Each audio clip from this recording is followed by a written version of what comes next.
أعوذ بالله من الشيطان الرجيم بسم الله الرحمن الرحيم لله تكبير الله أكبر القرآن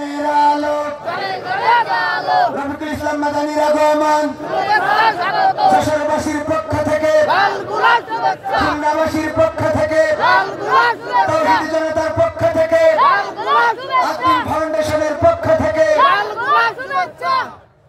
সংগ্রামী তৌহিদি জনতা এই পর্যায়ে আপনাদের সামনে পবিত্র কোরআন থেকে মূল্যবান তাকরীর পেশ করবেন আকিম ফাউন্ডেশনের উদ্যোগে আয়োজিত 3 দিন ব্যাপী ঐতিহাসিক তাফসীরুল কোরআন মাহফিলের দ্বিতীয় দিনের সমাপনী অংশের বিশেষ মেহমান হযরতুল আল্লাহ মাওলানা রফিকুল ইসলাম মাদানী সাহেব নেত্রকোনা। এই পর্যায়ে আপনাদের সামনে পবিত্র কালামে হাকিম থেকে তাকরীর পেশ করছেন বিশিষ্ট ইসলামী চিন্তাবিদ মুসলিম জননেতা জননন্দিত মুফাসসির কারক হযরত মাওলানা রফিকুল ইসলাম মাদানী সাহেব। আমি মুহতারামকে পবিত্র কালাম থেকে আলোচনা পেশ করার জন্য বিনীতভাবে অনুরোধ জানাচ্ছি।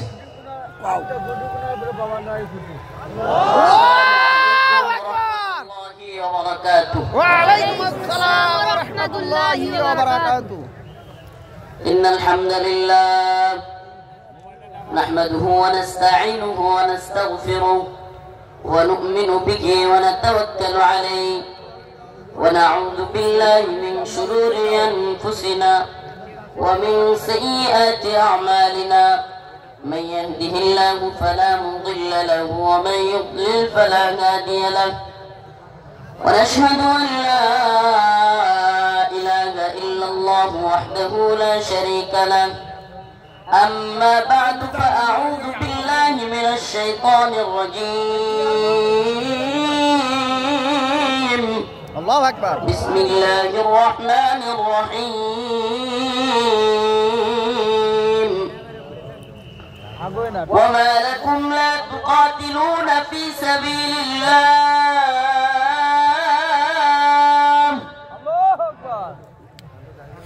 وما لكم لا تقاتلون في سبيل الله والمستضعفين من الرجال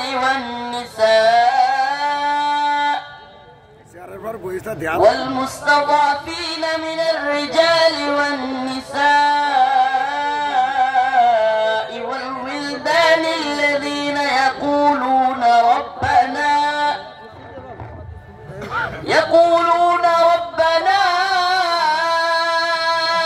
أخرجنا من هذه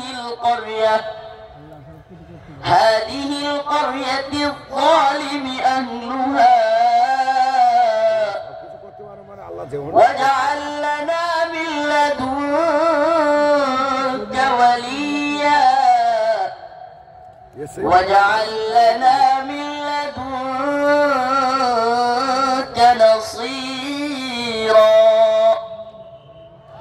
صدق الله مولانا العظيم وصدق رسوله النبي الكريم ونحن على ذلك من الشاهدين والشاكرين والحمد لله رب العالمين.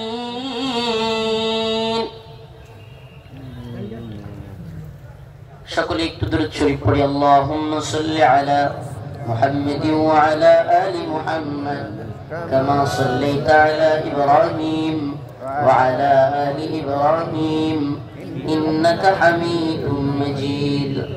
اللهم بارك على محمد وعلى آل محمد كما باركت على إبراهيم وعلى آل إبراهيم إنك حميد مجيد.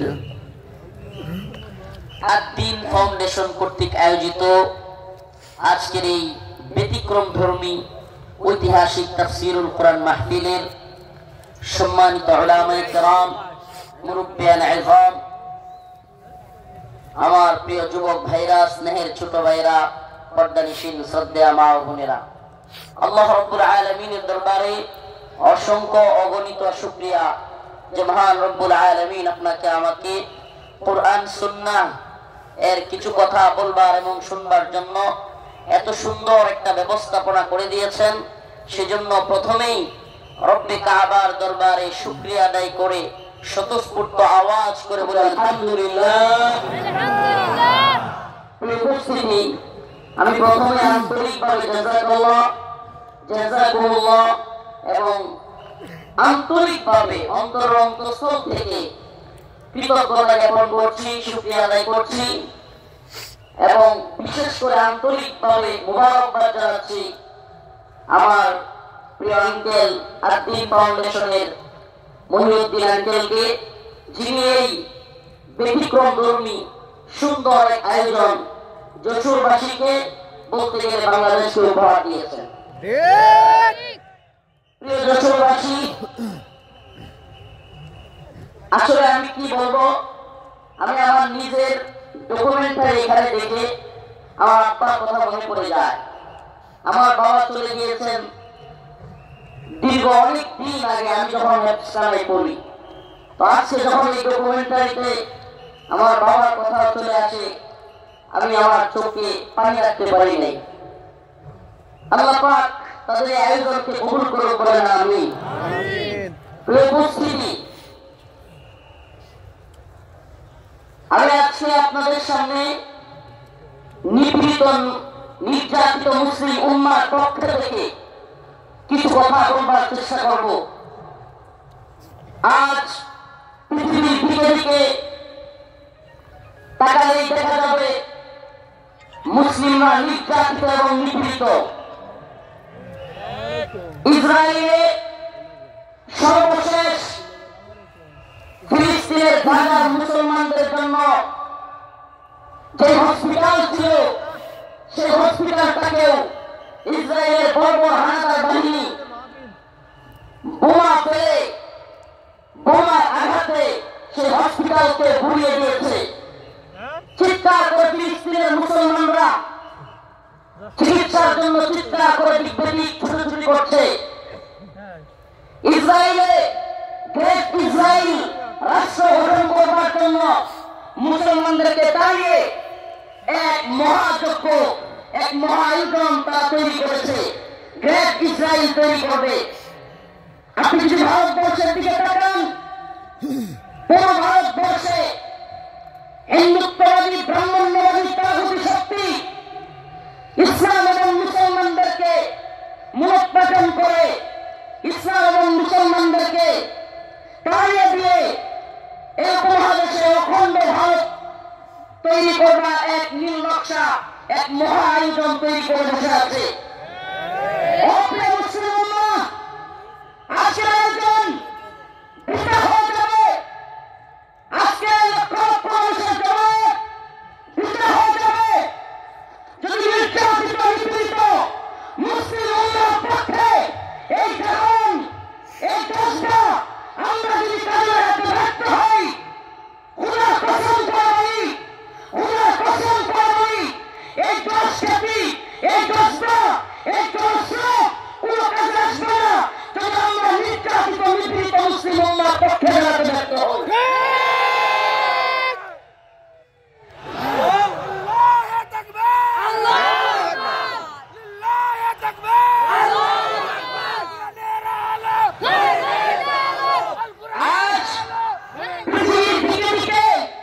মুসলমানদেরকে চিৎকার, মুসলমানদেরকে হাতে, মুসলমানদেরকে আক্রমণ, সেটাই যেন কোরআনের সূরাতুন নিসার ৭৫ নম্বর আয়াতে আল্লাহ পাক ফুটিয়ে তুলেছেন। আল্লাহ পাক পৃথিবীবাসীকে জানিয়ে দিচ্ছেন, ওয়া মা লাকুম লা তুকাতিলুনা ফি সাবিলিল্লাহ, ওয়া মা লাকুম লা তুকাতিলুনা ফি সাবিলিল্লাহ ওয়াল মুস্তাদাফিনা মিনার রিজাল ওয়াল নিসাই ওয়াল উলদানি الذين يقولون ربنا أخرجنا من هذه القرية الظالم أهلها إذا ربنا يا رب أخرجنا أمريكا بهيقين من هذه القرية الظالم أهلها والمستضعفين من الرجال والنساء والبلدان الذين يقولون إيجي দুর্বল মানুষদের, নিপীড়িত নির্যাতিত মাসলুম মানুষদের আত্মনাদ, শিশুদের চিৎকার, আমাদের মা বোনদেরকে সেই দর্শিতা মায়ের আহাজারি, এগুলোই যেন কোরআনের এই আয়াতে আল্লাহ পাক ফুটিয়ে তুলেছেন। আল্লাহ পাক জানিয়ে দিলেন, ও মুসলিম উম্মার যুবকেরা, খায়সাত পূরণ করার জন্য লক্ষ লক্ষ জমাতের মধ্যে তোমাকে বরণ করে নেওয়া, এটা তোমার সাকসেসফুলতা। কিন্তু মনে রাখবা, এই বরণ করে নেওয়া, এই হাজারো লক্ষ জনতা কিংবা এই স্রোত, এই ফ্যান্টাসি, এই সব কিছু যদি তুমি নির্যাতিত নিপীড়িত উম্মার পক্ষে কাজ করতে না পারো, কোন লাভ হবে না, কোনো ফায়দা হবে না। আমরা যতক্ষণ পর্যন্ত নির্যাতিত নিপীড়িত মুসলমানদের পাশে দাঁড়াতে পারবো, আল্লাহ পাকের ঘোষণা, ইন্নামাল মুমিনুনা ইখওয়া, মুমিন মুমিনের ভাই, মুমিন মুমিনের ভাই। বড় আফসোস লাগে, কষ্ট লাগে, আমরা কিভাবে দাঁড়াতে পারবো? অনেকে বুঝি না। অনেকে বলে, হুজুর আমরা সেই ফিলিস্তিনিদের পক্ষে কিভাবে দাঁড়াবো, আমরা কাশ্মীরিদের পক্ষে কিভাবে দাঁড়াবো? আমি বলি, দাঁড়ানোর অন্যতম মাধ্যম হলো ইসরায়েলি পণ্য বয়কট করুন। মানসিকভাবে অন্তর থেকে কষ্ট লাগে, এদের একটু লজ্জা হওয়া উচিত। এজন্য আজকে যেহেতু সুযোগ পেয়েছি, আত্মীয়ের পক্ষ থেকে এই কথাটা বলার পরে আশা করি এদের কিছু হলে লজ্জা হতে পারে। এরা কারা? ঢাকার শাহজালাল আন্তর্জাতিক বিমানবন্দর, এটাতে আপনি একটা বোতল পানি খেলে পাবেন না ইসরায়েলি পণ্য ছাড়া। এই নির্লজ্জরা, আমি কতদিন বলেছি, কিছু না কিংবা কিনলে ছাড়া তাদের কাছে কোনো পানি নাই। আমাদের জানতে মনে চায়, আমাদের বাংলাদেশি পণ্য ব্যবহার করতে তোদের এত চলে কেন? কিছু না কিংবা কিনলে চাইছে অনেক ভালো মানের পানি হলো না। আজকে মান পানি এয়ারপোর্টে রাখা যায় না। আজকেও আমি হাবেশা হুজুর নাজমুল সাকিব সাহেব, আমরা শেষ পর্যন্ত সাধারণ ট্যাপ থেকে পানি খাইছি। কথাগুলো কেন বললাম? নির্যাতিত নিপীড়িত মুসলিম উম্মার পক্ষে আমরা দাঁড়াতে পারবো যখন আমি অন্তর থেকে সেই ব্যথাটা অনুভব করবো যে আমার মুসলিম ভাই আঘাতপ্রাপ্ত হচ্ছে, আমার মুসলিম বোনকে ধর্ষিত করা হচ্ছে। সেই ব্যথাটা যখন আমার অন্তরে থাকবে, কিভাবে তাদের পাশে দাঁড়াতে হবে সেটা অন্তর থেকে আপনার মনই সায় দিবে যে এটা করলে আমি নির্যাতিত নিপীড়িত ভূখণ্ডের প্রতি আমার সহমর্মিতা জানানো হবে। লজ্জা হওয়া উচিত এই এয়ারপোর্ট কর্তৃপক্ষের। আমি আজকের এই যশোর আব্দিনের প্রোগ্রাম থেকে জানাতে চাই, অনেকদিন বলার পরেও এরা এই ইসরায়েলি পণ্য চেঞ্জ করতেছে না। এমনকি এয়ারপোর্টে এত বড় বড় আলেম ওলামারা আসেন, এখানে একটু পানি খাওয়ার ব্যবস্থা নাই যেটা ইসরায়েলি পণ্য ছাড়া। আল্লাহ পাক এদেরকে হেদায়েত দান করুন, বলেন আমিন। বলেন আমিন। এই ইসরায়েলি পণ্যের টাকাটা দিয়েই আপনার আমার মুসলিম ভাইয়ের, মুসলিম সন্তানের গায়ে গুলি করতেছে কিংবা বোমা ফেলতেছে এই ইসরায়েলি টাকাটা দিয়ে, এই ইসরায়েলি কোম্পানিগুলো। অতএব আমাদের কি এই পণ্যগুলো বয়কট করা দরকার না? মনে রাখবেন, আমরা প্রয়োজনে কষ্ট করবো, ট্যাপের পানি খাবো, তবুও ইসরায়েলি পানি খাবো না। আমরা প্রয়োজনে ট্যাপের পানি খাবো, আমরা প্রয়োজনে মিনারেল ওয়াটার যদি না পাই, প্রয়োজনে আমরা ট্যাপের পানি, নরমাল পানি খাবো, তবুও ইসরায়েলি পানি ব্যবহার করবো।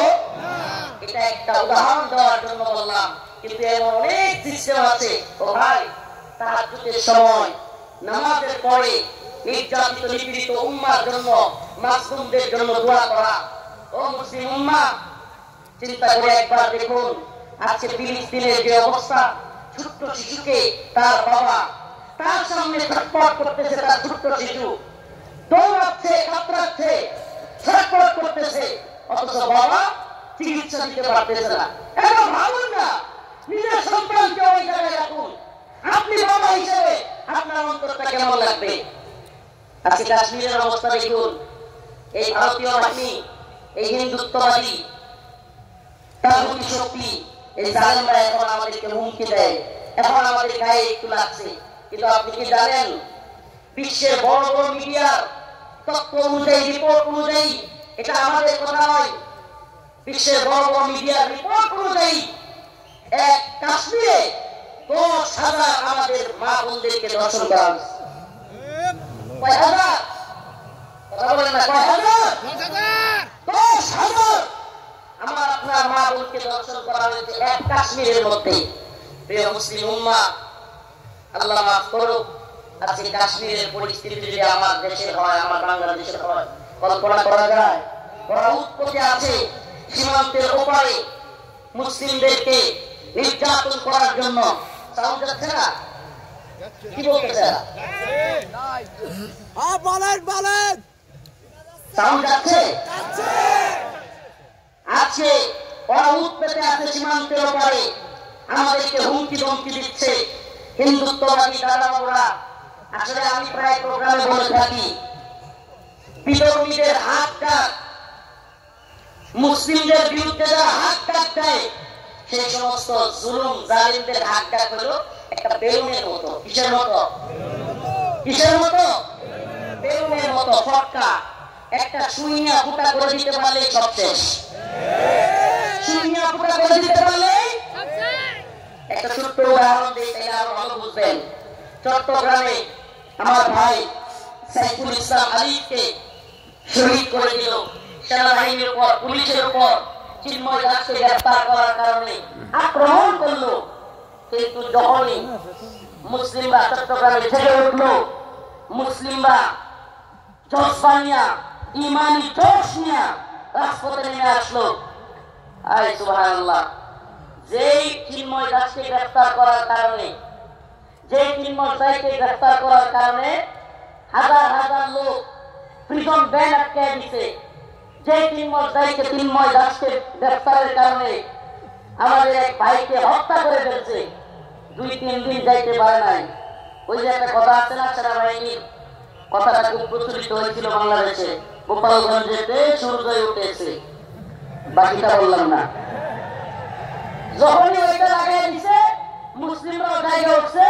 সুবহানাল্লাহ, আগে তো প্রিজন ব্যান আটকায়া মানুষদেরকে হত্যা করে দিচ্ছে, হারিয়ে তাদের শক্তি, হারিয়ে তাদের গরম। যেমনি মুসলমানরা জায়গা উঠছে, এখন চিন্ময় দাসের উকিল পাওয়া যাচ্ছে না।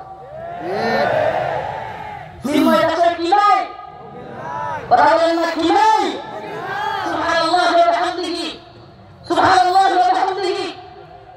আপনারা এই বিষয়টা দেখে থাকলে বুঝবেন, এত হাত ডাক, এত কিছু, অথচ এখন চিন্ময় দাসের উকিল পাওয়া যাচ্ছে না।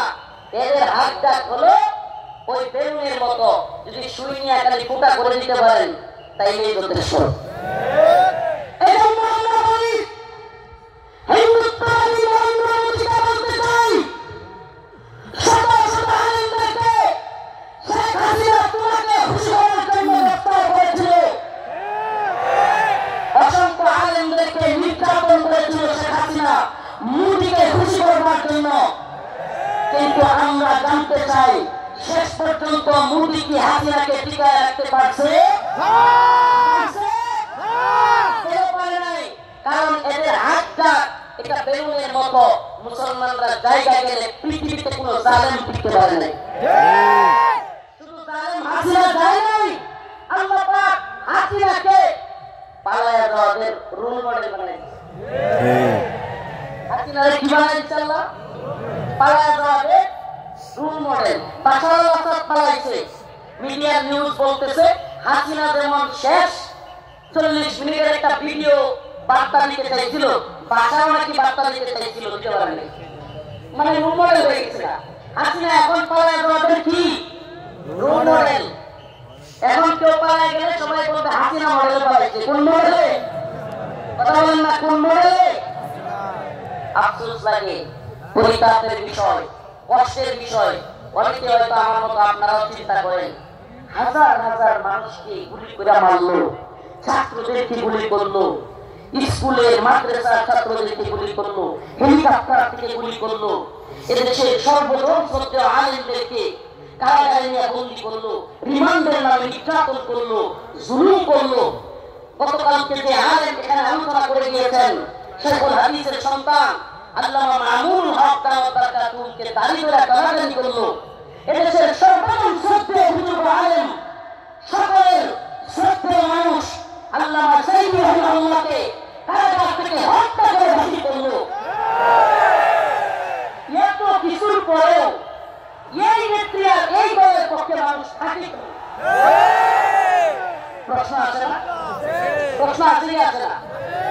যে হাজার হাজার ছাত্রদেরকে গুলি করে মারলো, ছোট ছোট বাচ্চাদেরকে হেলিকপ্টার থেকে গুলি করলো, আলেমদেরকে জেলে নিল, রিমান্ডে নিল, ফাঁসি দিল, আলেমদেরকে দেশের সর্বজনশ্রদ্ধ আলেমদেরকে কারাগার থেকে হত্যা করে বাহির করলো। আমাকে ব্যক্তিগতভাবে আমাকে জুব্বা টেনে হিঁচড়ে টিভি হারুনের নেতৃত্বে সবাই জানেন, জুব্বা খোলা হলো, আমার পরনের লঙ্গি খোলা হলো, এগুলো খুলে মহিলা দিয়া জড়া দইয়া ছবি ভিডিও তোলা হলো। অসংখ্য আলেমের নির্যাতনের, নিপীড়নের গল্প শুনলে গা শিলে উঠবে। জমাইনে পর্যন্ত চাপ ছিল আলেমদের। এত কিছুর পরেও এই নেত্রী যে তার কর্মীদেরকে রেখা পালায়, তার পক্ষে কিভাবে লোকেরা থাকে? প্রশ্ন আছে না? আসলে আল্লাহ বলেন খতামাল্লাহু আলা কুলুবিহিম ওয়া আলা সামইহিম ওয়া আলা আবসারিহিম গিশাওয়া। আল্লাহ পাক এদের অন্তরের মধ্যে সিলমোহর মেরে দিয়েছে। আল্লাহ পাক এদের কানের মধ্যে সিলমোহর মেরে দিয়েছে। আল্লাহ পাক এদের চোখের উপরে পর্দা ফেলে দিয়েছে। এরা সেই হাসিনা সরকারের আমলে এত নির্যাতন নিপীড়ন দেখেও দেখবে না। যেমন নির্লজ্জ বেহায়া তার নেত্রী, এমন নির্লজ্জ বেহায়া কর্মী। যেমন নির্লজ্জ বেহায়া তার নেত্রী, যে কিনা ছোট ছোট বাচ্চাদেরকে হত্যা করে, হেলিকপ্টার থেকে গুলি করে, এরপরেও বলে আমি কি অপরাধ করেছি। কখনো নির্লজ্জ হয়ে কথা বলতে পারে? এরপরেও কি বলে আমি কি অপরাধ করেছি। আপনি কোন অপরাধ করেন নাই? প্রশ্ন এটা হতে পারে আপনি কোন অপরাধ করেন নাই, আমাকে এমন একটা অপরাধ দেখান। ও প্রিয় মুসলিম উম্মাহ, বাংলাদেশের বাইতুল মুকাররমে হেফাজতে ইসলামের আন্দোলনে হাসিনার পুলিশ বুট পরা, জুতা পরা দেশের জাতীয় মসজিদে আলেমদেরকে গুলি করে নাই?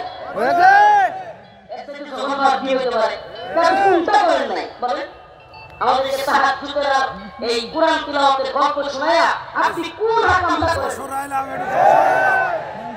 মুসলিম উম্মাহ, যশোরবাসী, এই মেসেজ যশোরের মুসলমানদের জন্য নয়।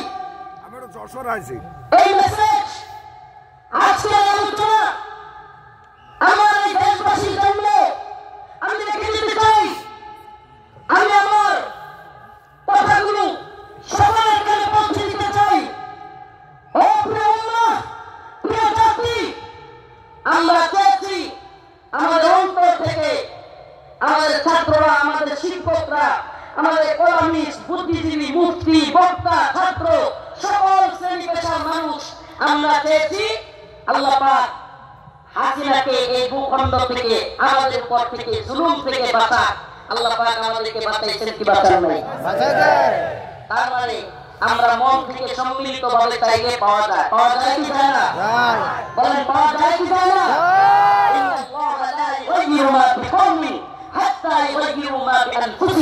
আল্লাহ পাক ততক্ষণ পর্যন্ত কোন জাতিকে পরিবর্তন করেন না যতক্ষণ না সে জাতি নিজেরা পরিবর্তন চায় এবং পরিবর্তন হয়। তো আমরা পরিবর্তন চেয়েছিলাম, পেয়েছি। পাইছি কি পাই নাই? এখন আমাদের আরেকটা পরিবর্তন দরকার। আমাদের মূল বিষয় সেটা। এই বিষয় আমাদের মূল বিষয় না। এই বিষয় যদি আমাদের মূল বিষয় হইতো, তাইলে আমরা আল্লাহর নবীকে কেউ কটূক্তি করলে, গালি দিলে আমরা এই রায় পাইতাম যে তার শাস্তি হবে মৃত্যুদণ্ড। শাস্তি কি? মৃত্যুদণ্ড। এই ব্যাপারে ইমামগণ একমত। আল্লাহর নবীকে নিয়ে কেউ কটূক্তি করলে, ব্যঙ্গচিত্র করলে তার শাস্তি মৃত্যুদণ্ড। এই ভাইরা আমার, বন্ধুরা আমার, আল্লাহর নবীকে সাহাবায়ে কেরাম কেমন ভালোবাসতেন। আল্লাহর নবী সাল্লাল্লাহু আলাইহি ওয়াসাল্লামকে তার সাহাবীরা কেমন ভালোবাসতেন। কাব বিন আশরাফ নামে ইহুদিদের এক নেতা ছিল, নাম কি? কাব বিন আশরাফ, এক ইহুদি নেতা। এত দেহ ছিল, অনেক বড় সড় ছিল দেহ, বিশাল দেহের আকৃতির লোক ছিল। কাব বিন আশরাফ বদর যুদ্ধে যখন মুসলমানরা বিজয়ী হয়েছে, কাব বিন আশরাফ কষ্টে তার অন্তর জ্বলে গেছে। বদর যুদ্ধে কাফেরদের বড় বড় নেতা আবু জাহেল সহ নিহত হয়ে গেছে, জাহান্নামে চলে গেছে। কাব বিন আশরাফের পরিচয় জ্বলন শুরু হয়ে গেছে। সে মুহাম্মদ আরবি সাল্লাল্লাহু আলাইহি ওয়াসাল্লামকে নিয়ে বিভিন্ন ধরনের কটূক্তিমূলক কবিতা বানাইছে। তার মহিলা ভাড়া কইরা তাদেরকে দিয়া রাসূলের বিরুদ্ধে বিশুদ্ধার করাইছে। আল্লাহ নবী সাল্লাল্লাহু আলাইহি ওয়াসাল্লাম ডাকলেন, কাব বিন আশরাফ তাকে হত্যা করতে পারবে এমন কে আছো? সুবহানাল্লাহ।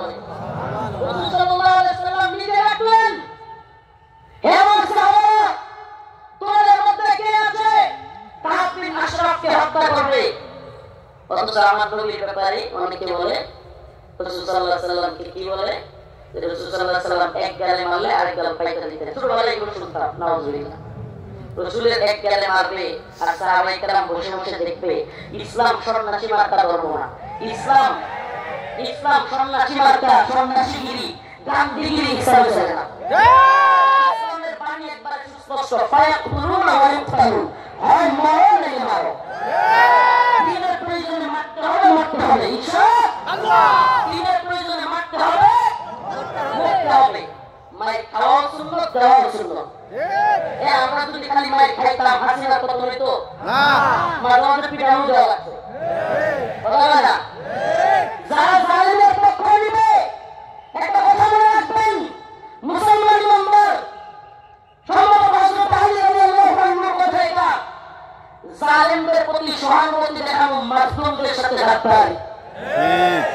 আবার বলছি, জালেমদের প্রতি উদারতা দেখানো মাজলুমদের সাথে ঘাটতারি।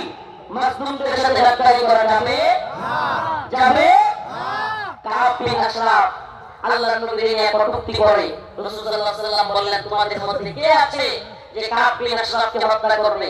আল্লাহর নবীর এক সাহাবী মুহাম্মদ বিন মাসলামা দাঁড়িয়ে গেলেন, ইয়া রাসূলুল্লাহ আতুহিব্বু আন তাকতুলাহু? ইয়া রাসূলুল্লাহ, আপনি কি চান আমি তাকে হত্যা করি? রাসূল বললেন, অবশ্যই হ্যাঁ। মুহাম্মদ বিন মাসলামা বললেন, ইয়া রাসূলুল্লাহ, আমাকে অনুমতি দেন, আমি একটু তার সাথে গল্প করব, গল্প করবো, তার একটু খুশি করবো। ইয়া রাসূলুল্লাহ, অনুমতি দেন। আল্লাহর নবী বললেন, অনুমতি দিলাম।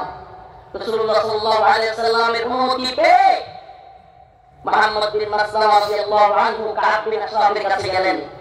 কাব বিন আশরাফের কাছে গিয়ে আল্লাহর নবীকে নিয়ে যেহেতু বলে আসতেন, কিছু গল্প করবেন, বানাইছিলেন। যুদ্ধ মানে ধোঁকা।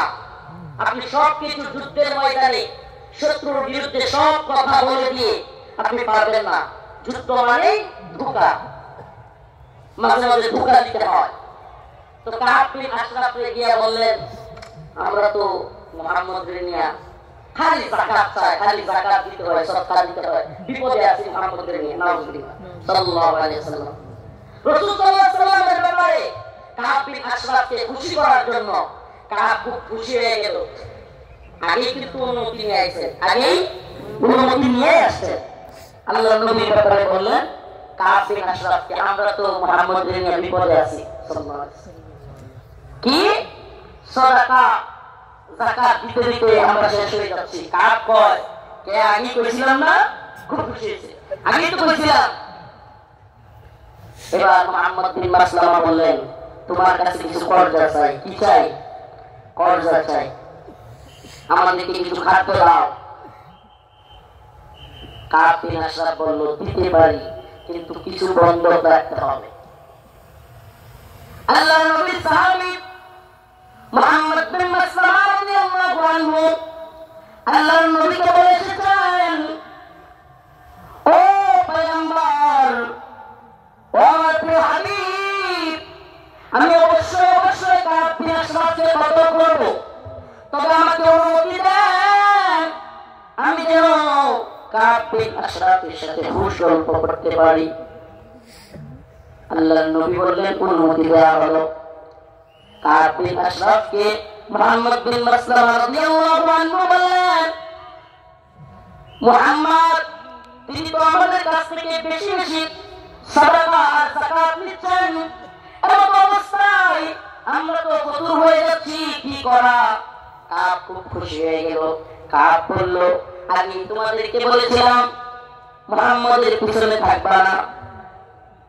এবার কাব বিন আশরাফের কাছে মুহাম্মদ বিন মাসলামা কিছু চাইলেন। সে বলল, দিতে পারি, শর্ত হলো কিছু বন্ধক রাখতে হবে। দিতে পারি, তবে শর্ত হলো কিছু বন্ধক রাখতে হবে। মুহাম্মদ বিন মাসলামা রাদিয়াল্লাহু আনহু বললেন, ঠিক আছে, কি বন্ধক চাও? কাব বিন আশরাফ বলল, তোমার বউয়ের বন্ধক দাও। নাউজুবিল্লাহ। এটা বউ ছিল অনেক লম্বা উঁচা, বিরাট সাইজের মানুষ। মুহাম্মদ বিন মাসলামা রাদিয়াল্লাহু আনহু বললেন, না, তোমার কাছে আমার বউ দেওয়া যাবে না। এবার মুহাম্মদ বিন মাসলামা রাদিয়াল্লাহু আনহু বললেন, দিতে পারি, আমার ডাল তলোয়ার এই তরবারিগুলো তোমার কাছে দিতে পারি। এগুলো বন্ধক রাখলেন। বন্ধক রাখার পর কাব বিন আশরাফকে মুহাম্মদ বিন মাসলামা রাদিয়াল্লাহু আনহু বললেন, আমি আমার আরো দুইজন সহযোগীকে নিয়ে আসি। তুমি যে খাদ্য দিবে, তুমি যে খাবার দিবে, ওই খাবার জিনিসগুলো নেওয়ার জন্য লোক লাগবে। আসলে কি, কাব বিন আশরাফের যে সাইজ, ওরে যদি ধরতে হয়, সাইজ করতে হয়, একা একা পারবেন না। এই জন্য আরো দুইজনকে আনতে গেছেন। সুবহানাল্লাহ। এবার ওই দুইজনকে নিয়ে আসলেন। আসার পরে কাব বিন আশরাফকে বললেন, কাব, তোমার মাথার মধ্যে কি সুগন্ধি ব্যবহার করো? এত সুন্দর ঘ্রাণ তোমার মাথা থেকে আসতেছে। এটা আরেকটা পাপ, এটা আরেকটা কি? আগে দিচ্ছে কি? আরে মুহাম্মদের যাকাত দিতে দিতে আমরা শেষ। এতে করে সে খুশি হয়েছে, আমি বলছিলাম না মুহাম্মদের পিছনে থাকবো না। নাউজুবিল্লাহ। তো এইবার কি পাম দিল, যে তোমার কল্লার মধ্যে, তোমার মাথার মধ্যে এমন কি সুগন্ধি দাও, এত সুগন্ধি আসতেছে, সুঘ্রাণ আসতেছে। কাব বিন আশরাফ খুশিতে গরম হয়ে গেছে, খুব খুশি হয়েছে, পাম দিছে। তো মুহাম্মদ বিন মাসলামা রাদিয়াল্লাহু আনহু বললেন, কাব, তোমার মাথা থেকে একটু সুঘ্রাণ নেওয়ার জন্য তোমার মাথাটা একটু আমাকে আগায় দিতে পারবা? মানে মাথা থেকে কি নিব? সুগন্ধি নিব। কাব বিন আশরাফ খুশি হয়ে গেল। খুশি হয়ে কাব বিন আশরাফ তার কল্লাটা আগায় দিল। ও যশোরবাসী, খুব মনোযোগ দিয়ে শুনবেন। আল্লাহর নবীর সাহাবা মুহাম্মদ বিন মাসলামা যখন কাব বিন আশরাফ কল্লাটা আগায় দিল, সাথে সাথে আল্লাহর নবীর সাহাবী মুহাম্মদ বিন মাসলামা কাব বিন আশরাফের কল্লা এইভাবে পেছায় ধরলেন। সুবহানাল্লাহ, সুবহানাল্লাহ। কাব বিন আশরাফের কল্লা